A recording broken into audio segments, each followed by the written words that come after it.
So hello everybody. Today I again welcome you all to Zero to Hero classes. In this lecture we are going to discuss our next segment, that is fertilization and implantation. पिछले lecture में हमने पढ़ा था menstrual cycle क्या होता है, उनका importance क्या है हमारे लाइफ में, और उनकी जो भी हार्मोन वाले पार्ट थे हमने कंप्लीट किया था. वो थोड़ा सा टफ टॉपिक माना जाता है बिकॉज हार्मोन वगैरह हम लोग पहली बार सुने होते हैं तो थोड़ा सा टफ माना जाता है. बट अगर आप अच्छे से पढ़ोगे, 2-3 बार लेक्चर देख लोगे तो मुझे यकीन है आपको ज़रूर समझ में आएगा. तो आज की लेक्चर की शुरुआत करते हैं. तो सबसे पहले ये टर्म समझते हैं निषेचन एवं ये जो अंतरोपण है ये होता क्या है. निषेचन समझो, मेल गैमिट क्या है स्पर्म, फीमेल गैमिट क्या है ओवम. ये दोनों जो फ्यूज होते हैं इस फ्यूजन को ही निषेचन कहते हैं. ये फर्टिलाइजेशन कहाँ पे होता है तो एम्पुला रीजन में, या अगर याद होगा ऐसा कुछ फेलोपियन ट्यूब हमने बनाया था. ये देखो ये फेलोपियन ट्यूब है, ये ओवरी हो गया. यहाँ पे जो फूला हुआ पार्ट रहता है इसे एम्पुला कहते हैं. इसी एम्पुलरी पार्ट पे है ना, एम्पुलरी स्थमस जंक्शन जो होता है ये स्थमस हो गया, एम्पुला हो गया. इस जंक्शन पे फर्टिलाइजेशन होता है. ओके, तो अब एनसीईआरटी हमसे क्या कर रही है उसे देखो. स्त्री एवं पुरुष के संभोग के दौरान शिश्न द्वारा शुक्र स्त्री की योनि में छोड़ा जाता है, यानी वीर्यसेचन होता है. इस टर्म को समझो, व्हाट डज इट मीन. ये वीर्यसेचन क्या होता है. वीर्यसेचन मतलब देखो ये हो गया तुम्हारा, ये हो गया वेजाइना, ठीक है. इसमें जो स्पर्म इजेकुलेट होता है, जो स्पर्म है ये तैरता हुआ फेलोपियन ट्यूब में जाता है. इस स्पर्म का इस वेजाइना के थ्रू फेलोपियन ट्यूब में आना ही, इस प्रक्रिया को ही वीर्यसेचन कहते हैं. ठीक है. एनसीईआरटी फिर लिख रही है गतिशील शुक्राणु तेजी से तैरते हुए गर्भाशय ग्रीवा से होकर गर्भाशय में प्रवेश करते हैं. ये जो गतिशील है, जो टेल लगा रहता है ना इसमें स्पर्म में, ये टेल एनर्जी कहाँ से मिलती है माइटोकॉन्ड्रिया से. गतिशील शुक्राणु तेजी से तैरते हुए, ये जो 60% वाला बताया था ना, जितना भी स्पर्म है उसका 60% क्या कहते हैं मोटाइल होना चाहिए. और देखो गतिशील शुक्राणु तेजी से तैरते हुए गर्भाशय ग्रीवा, मतलब जो सर्विक्स है वजाइना के बाद जो वाला जो पार्ट है इसे सर्विक्स कहते हैं. सर्विक्स से होकर गर्भाशय में प्रवेश करते हैं, मतलब यूटेरस यहाँ प्रवेश किए है ना. अब देखो, और अंततः अंडवाहिनी नली मतलब फेलोपियन ट्यूब, ये अंडवाहिनी नली है फेलोपियन ट्यूब, नली के तुम्बिका क्षेत्र में पहुंचते हैं. ये जो एम्पुला वाला रीजन है अभी मैंने बताया था, पहुंचते हैं. इसी बीच अंडाशय द्वारा मोचित अंडाणु भी तुम्बिका क्षेत्र में, ये देखो ये है अंडाशय, यहाँ से ओवम निकला, यहाँ से स्पर्म आया. ठीक है, मैं फिर से अच्छे से डायग्राम बना देता हूँ. ये हो गया तुम्हारा, देखो ये डायग्राम हो गया फीमेल रिप्रोडक्टिव पार्ट का. ये वजाइना सर्विक्स, इस पूरे पार्ट को यूटेरस कहते हैं. ये हो गया फेलोपियन ट्यूब, ये हो गया ओवरी, यहाँ से ओवम निकलता है. ये जो फुला हुआ थोड़ा सा फुला हुआ पार्ट रहता है इसे एम्पुला कहते हैं. यहाँ से स्पर्म आया, स्पर्म तैरते हुआ यहाँ पहुँचा. इसी टाइम में अगर ये ओवम यहाँ भी पहुँच जाए तो दोनों में फर्टिलाइजेशन हो जाता है, मतलब निषेचन हो जाता है. ठीक है. इसी बीच अंडाशय द्वारा मोचित अंडाणु भी तुम्बिका क्षेत्र में पहुंच जाता है, जहां निषेचन की क्रिया संपन्न होती है. यहाँ पे निषेचन की क्रिया संपन्न होती है. निषेचन तभी हो सकता है यदि अंडाणु एवं शुक्राणु दोनों एक ही समय में तुम्बिका क्षेत्र पर पहुंच जाए. इस वाले पार्ट में अगर मान लो ये पहले पहुंच गया, ये पहुंचा ही नहीं, ये जब पहुंचा तो ये नहीं पहुंचा, तो फिर फर्टिलाइजेशन नहीं होगा. जब दोनों एक साथ पहुँचते हैं तब फर्टिलाइजेशन होता है. यही कारण है जिससे कि सभी संभोग क्रियाएं निषेचन व सर्गवत्ता की स्थिति में नहीं पहुंच पाती. मतलब ये जो प्रेगनेंसी होता है, अब मान लो हर एक क्वाइटस मतलब हर एक संभोग प्रेगनेंसी नहीं हो पाता है, बिकॉज अब मान लो जब स्पर्म गया फिर यहाँ ओवम ही नहीं पहुंचा, तो ये कोइंसिडेंस है ऐसा टाइम में जहाँ पे ओवम भी रिलीज होता है. उस टाइम अगर क्वाइटस किया जाए तो उस टाइम ही ये क्या कहते हैं प्रेगनेंसी के चांसेस ज़्यादा होते हैं. ये ओवम कब निकलता है ऑन द 14th डे, एक पीरियड से लेकर दूसरे पीरियड के 14th डे पे. अगर +-2 हमने बताया था, ये वाला पार्ट रहता है, ये मैक्सिमम चांस रहता है कंसीव करने का प्रेगनेंसी. ठीक है. अब देखो शुक्राणु के साथ एक अंडाणु के संलयन मतलब फ्यूजन की प्रक्रिया को निषेचन फर्टिलाइजेशन कहते हैं। ऑलरेडी समझा चुका हूँ। निषेचन के दौरान एक शुक्राणु अंडाणु के पारदर्शी अंडावरण जोना पेलुसेडा स्तर के संपर्क में आता है। सेंटेंस पढ़ देता हूँ। और अतिरिक्त शुक्राणुओं के प्रवेश को रोकने हेतु उसके उक्त स्तर में बदलाव प्रेरित करता है। इस प्रकार यह सुनिश्चित हो जाता है कि एक अंडाणु को केवल एक ही शुक्राणु निषेचित कर सकता है। ये डायग्राम समझो, ये अंडाणु का डायग्राम है। ये वाला जो लेयर है इसे जोना पेलुसिडा कहते हैं, इसको कोरोना रेडिएटा कहते हैं। देख रहे हो, कोरोना रेडिएटा। अब क्या रहता है, ये देखो, ये स्पर्म है, ढेर सारा स्पर्म, एक बार में मिलियंस ऑफ स्पर्म जाते हैं। अब अंडाणु तो एक ही है। अब यहाँ आया और ये जो अंडाणु जो एक्रोजोम वाला पार्ट रहता है, मैंने बताया था ये एंजाइम रिलीज करता है। एंजाइम रिलीज करके इस वाले पार्ट को तोड़ता है, इसके अंदर प्रवेश कर जाता है। जैसे ही स्पर्म इसके अंदर प्रवेश करता है, ये एक चेंजेस करता है। यहाँ पे कुछ ऐसा चेंज हो जाता है कि एक शुक्राणु अगर चले गया तो बाकी शुक्राणु उसमें एंटर नहीं कर पाएंगे। इसीलिए इससे ये पता चल जाता है एक शुक्राणु से, एक अंडाणु से एक ही शुक्राणु निषेचित कर सकता है। देखो, एक अंडाणु को केवल एक ही शुक्राणु निषेचित कर सकता है। ठीक है। अगर पिंडक, वो एक्रोजोम कहाँ पे, जो स्पर्म का डायग्राम होता है ऐसे, है ना, ये टेल होता है, इसको अगर आगे वाला पिंडक, अगर पिंडक का स्रवण शुक्राणु के पारदर्शी आवरण अंडावरण के माध्यम से अंडाणु की कोशिका दर्भ साइटोप्लाज्म, क्योंकि ये शुक्राणु क्या एक सेल है, इसके साइटोप्लाज्म में प्रवेश करने में मदद करता है तथा प्लाज्मा भित्ति में प्रवेश, ये देख रहे हो, यही प्रवेश करने में वही चीज़ को कहानी की तरह लिख रहा है। यह द्वितीय अंडक के अर्धसूत्री विभाजन को प्रेरित करता है। अब ये जो है ना, एक्चुअली एनसीईआरटी यहाँ गलत लिखती है, अंडाणु नहीं, इसको सेकेंडरी ऊसाइट कहते हैं। जैसे ही स्पर्म इसके अंदर जाता है, ये जो सेकेंडरी मियोसिस होते रहता है वो कंप्लीट हो जाता है। ठीक है, सेकेंड मियोसिस जो हो रहा होता है वो यहाँ पे कंप्लीट हो जाता है। बोलता है ना, पैकाइटिन फर्स्ट में वो अरेस्टेड रहता है, आपके सिलेबस का नहीं है, आप चिंता मत करो, बस इतना याद रखो, ये जो दूसरा अर्धसूत्री विभाजन अभी असमान होता है, ये तो अलग चीज़ है, बट कंप्लीट द्वितीय अंडक मतलब सेकेंडरी ऊसाइट के अर्धसूत्री विभाजन को प्रेरित करता है। ये जो सेकेंडरी मियोटिक डिवीजन कहाँ कंप्लीट होगा, जब ये स्पर्म इसके अंदर जाएगा। ठीक है। अब देखो, दूसरा अर्धसूत्री विभाजन भी असमान होता है। पहला तो असमान था, वहाँ भी पोलर बॉडी बन रहे थे, है ना, ध्रुवीय पिंड पोलर बॉडी वहाँ भी बन रहे थे, और यहाँ भी बनेगा। ये जो द्वितीय ध्रुवीय पिंड सेकेंडरी पोलर बॉडी की संरचना होती है। ये एक अगुणित अंडाणु डिम्बाणु प्रसु या ऊटिड बनाता है। शीघ्र ही शुक्राणु का अंडाणु के अनुगित केंद्रक के साथ संलयन फ्यूजन होता है, जिससे कि द्विगुणित युग्मनज जाइगोट की संरचना होती है।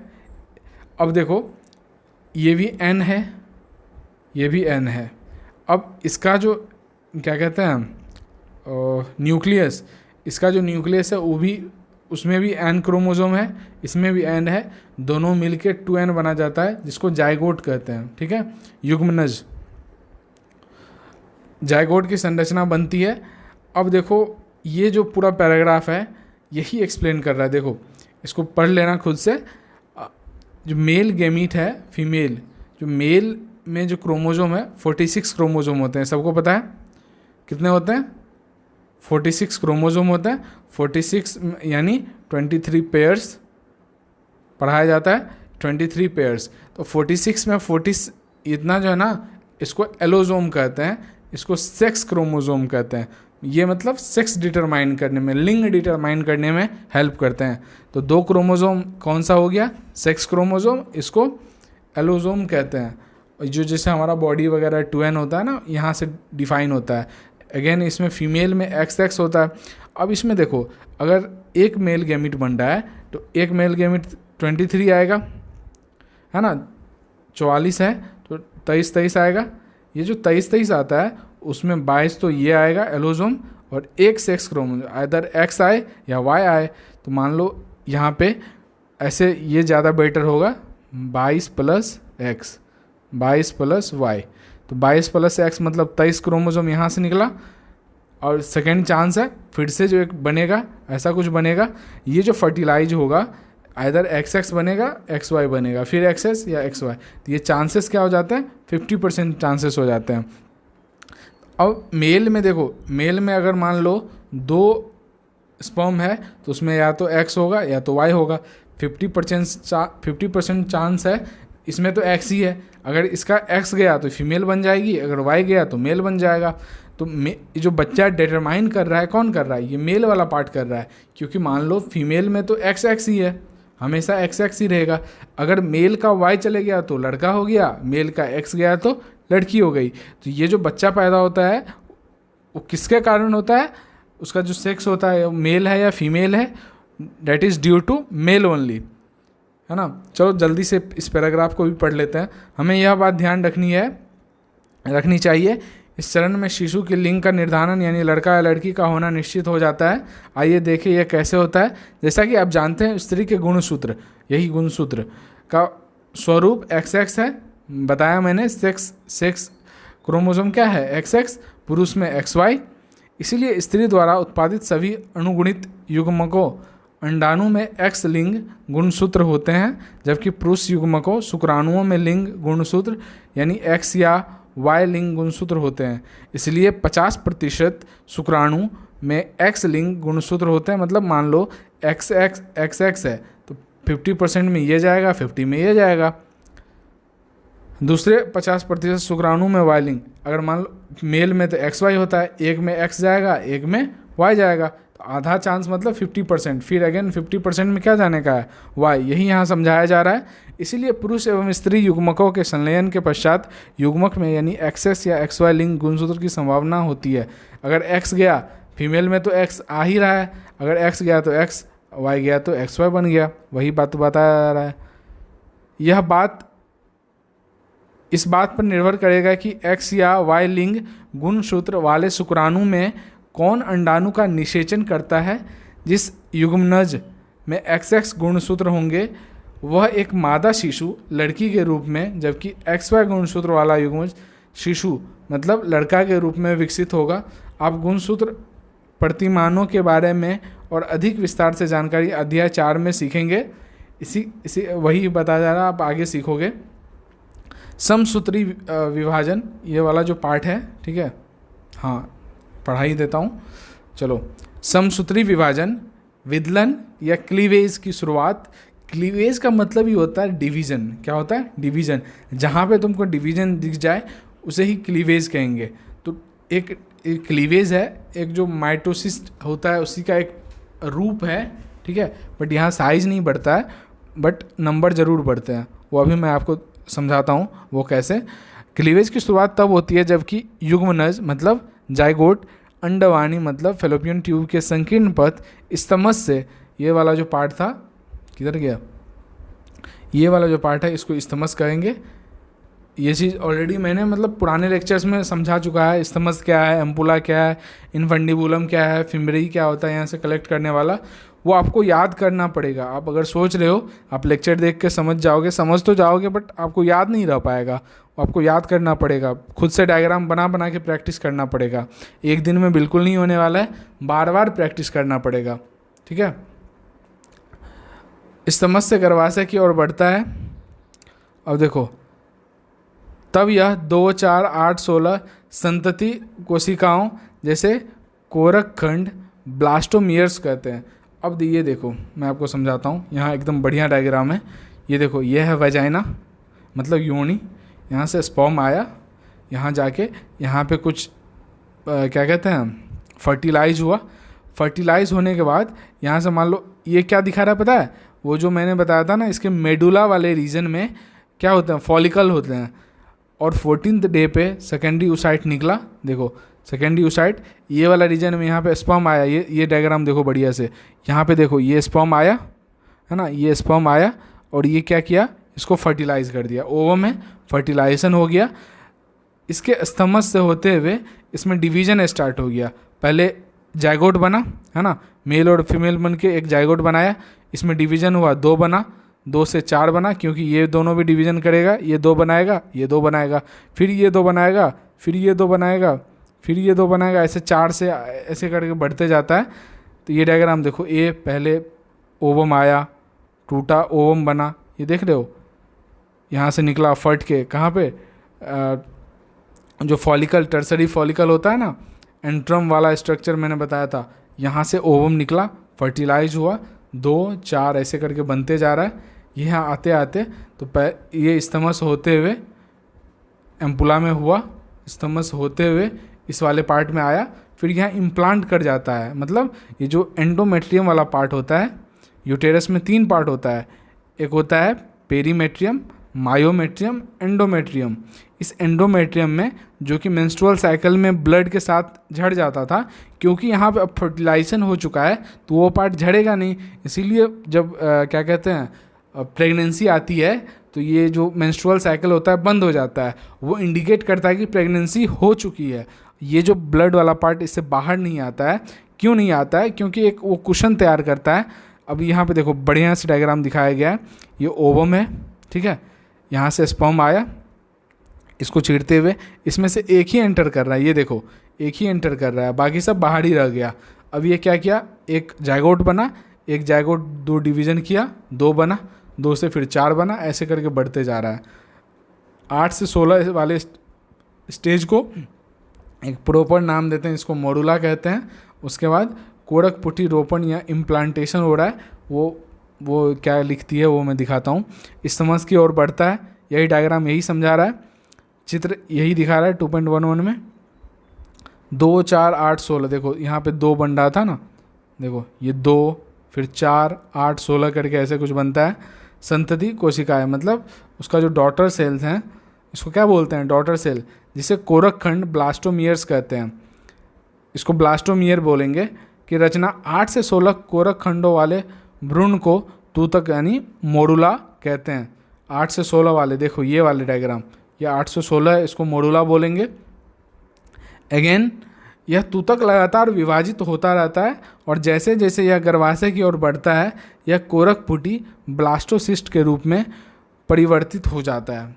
एक कोरक पुटी में कोरक खंड बाहरी परत में व्यवस्थित होते हैं, जिसे पोषकोरक, ट्रोफोब्लास्ट, और कोशिकाओं के भीतर समूह जो पोषकोरक से जुड़े होते हैं उसे अंतर कोशिका समूह, इनर सेल मास कहते हैं। ये समझो, ये डायग्राम देखो, 8 से 16 हुआ, फिर 32 होता है, उसको ब्लास्टोसिस्ट कहते हैं। अब ये वाला जो पार्ट है, कुछ क्या होता है साइड में चले जाता है, इसको ट्रोफोब्लास्ट बोलेंगे। ये जो कुछ इनर सेल मास है, इसको क्या कहते हैं, इसको ये वाला पार्ट को इनर सेल मास कहते हैं।